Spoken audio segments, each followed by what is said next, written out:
Assalamualaikum warahmatullahi wabarakatuh.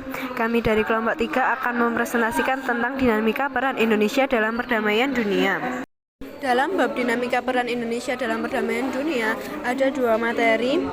Yang pertama ialah peran Indonesia dalam menciptakan perdamaian dunia melalui hubungan internasional, dan yang kedua adalah peran Indonesia dalam menciptakan perdamaian dunia melalui organisasi internasional. Yang A, peran Indonesia dalam perdamaian dunia melalui hubungan internasional dibagi menjadi 3 materi. Yang pertama ialah makna hubungan internasional dan asas-asas. Yang kedua ialah pentingnya hubungan internasional bagi Indonesia. Yang ketiga ialah politik luar negeri Indonesia dalam menjalin hubungan. Makna hubungan internasional. Secara umum, hubungan internasional diartikan sebagai hubungan yang bersifat global yang meliputi semua hubungan yang terjadi melampaui batas-batas ketatanegaraan. Tujuan kerjasama atau hubungan internasional: 1. Memicu pertumbuhan ekonomi setiap negara. Yang kedua, menciptakan keadilan bagi seluruh rakyatnya. Yang ketiga, membuka peluang dalam pemasaran produk dalam negeri ke luar negeri. Hubungan internasional merupakan jalinan antar negara yang mengacu pada landasan hukum sebagai berikut. 1. Pembukaan Undang-Undang NKRI 45 Alania keempat yang berbunyi ikut melaksanakan ketertiban dunia yang berdasar kemerdekaan, perdamaian abadi, dan keadilan sosial. Yang kedua, Pasal 1 PBB. Yang ketiga, Deklarasi Hukum Laut Internasional. Yang keempat ialah Perjanjian Internasional. Asas-asas hubungan internasional dibagi menjadi 3, yaitu asas teritorial, asas kebangsaan, dan asas kepentingan umum. Kedua, pentingnya hubungan internasional bagi Indonesia. Alasan-alasan yang mendasari diperlukannya hubungan internasional sebagai berikut. Demi kepentingan nasional, meliputi kepentingan ekonomi, politik, sosial, budaya, pertahanan, keamanan, dan kedaulatan wilayah. Yang kedua ialah upaya pemelihara perdamaian dunia, meliputi penyelesaian konflik secara damai dan membuat perjanjian damai. Faktor-faktor yang mendasari pentingnya hubungan internasional ialah A. Faktor internal, yaitu adanya kekhawatiran akan terancam kelangsungan hidupnya baik melalui kudeta maupun intervensi dari negara lain. B. Faktor internal, yaitu ketentuan hukum alam yang tidak dapat dipungkiri bahwa suatu negara sendiri tanpa bantuan kerjasama negara lain. Dampak atau akibat suatu negara menolak hubungan internasional sebagai berikut. A. Timbulnya kecurigaan masyarakat bangsa-bangsa terhadap suatu negara. B. Ketidakpedulian PBB atau organisasi internasional lain terhadap masalah yang timbul akibat permasalahan di negara tersebut. C. Dikucilkan dari pergaulan antar bangsa, terutama dalam rangka memenuhi kebutuhan bangsa itu sendiri. D. Diberhentikannya beberapa bantuan dari masyarakat internasional terhadap suatu negara. 3. Politik luar negeri Indonesia dalam menjamin hubungan internasional. Politik ini adalah arah kebijakan suatu negara untuk mengatur hubungannya dengan negara lain yang berpijak kepada kepentingan nasional negara yang bersangkutan. Pengertian politik bebas aktif sebagai berikut.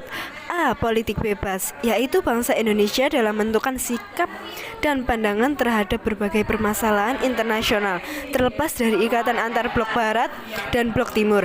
B. Politik aktif, artinya Indonesia senantiasa aktif memperjuangkan terwujudnya perdamaian dunia, aktif dalam memperjuangkan adanya kemerdekaan dan kebebasan, aktif dalam memperjuangkan ketertiban dunia, aktif dalam menciptakan keadilan sosial dunia. Contoh perwujudan bangsa Indonesia dalam melaksanakan politik luar negeri yang bebas aktif sebagai berikut. A. Pada tahun 1955, Indonesia menyelenggarakan Konferensi Asia Afrika yang melahirkan semangat dan solidaritas negara-negara Asia Afrika yang kemudian melahirkan Deklarasi Bandung. B. Pada tahun 1961, Indonesia aktif dalam pendirian gerakan non-blok dengan berusaha membantu dunia internasional meredakan ketegangan perang dingin antara blok barat dan blok timur. C. Indonesia aktif merintis dan mengembangkan organisasi negara-negara di kawasan Asia Tenggara yang dinamakan ASEAN. D. Indonesia aktif ikut membantu penyelesaian konflik di Kamboja, perang saudara di Bosnia, pertikaian dan konflik di Filipina, dan masih banyak yang lain. B. Peran Indonesia dalam menciptakan perdamaian dunia melalui organisasi internasional dibagi menjadi 4 materi. Yang pertama, peran serta Indonesia dalam Perserikatan Bangsa-Bangsa.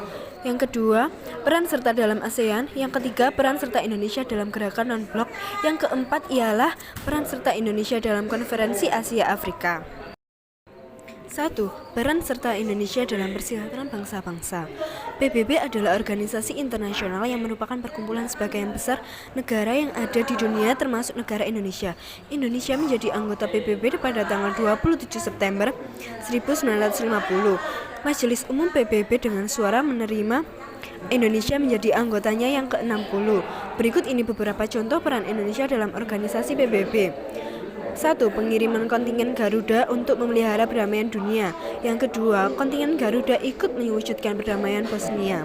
Yang ketiga, ialah Indonesia pernah ditunjuk Majelis Umum PBB untuk memimpin sesi ke-26 sidang Majelis Umum PBB. Yang kedua, peran serta Indonesia dalam ASEAN. Indonesia sebagai bagian dari Asia Tenggara khususnya dan dunia umumnya menyadari pentingnya hubungan kerjasama dengan negara-negara lain di berbagai belahan bumi. Hal ini tertuang dalam tujuan negara yang tercantum dalam pembukaan Undang-Undang Dasar 1945 dan untuk mewujudkan tujuan tersebut, Indonesia banyak berperan aktif dalam berbagai organisasi internasional. Contohnya ASEAN. Indonesia memegang peranan penting dalam hal keamanan dan stabilitas di Asia Tenggara. Contohnya, Indonesia telah mengambil peran utama dalam membantu pemulihan kembali demokrasi di Kamboja. 3. Peran serta Indonesia dalam gerakan non-blok. Menjadi tuan rumah KAA di Bandung yang menjadi tonggak lahirnya GNP.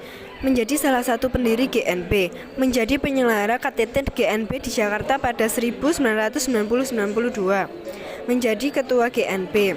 Dan yang terakhir ialah mengupayakan perdamaian dunia. 4. Peran serta Indonesia dalam Konferensi Asia Afrika. 1. Mewujudkan perdamaian dunia. 2. Memperkuat solidaritas dan kerjasama Asia dan Afrika. Dan yang terakhir ialah memperjuangkan nasib negara-negara di Asia Afrika. Sekian dari kami kelompok 3.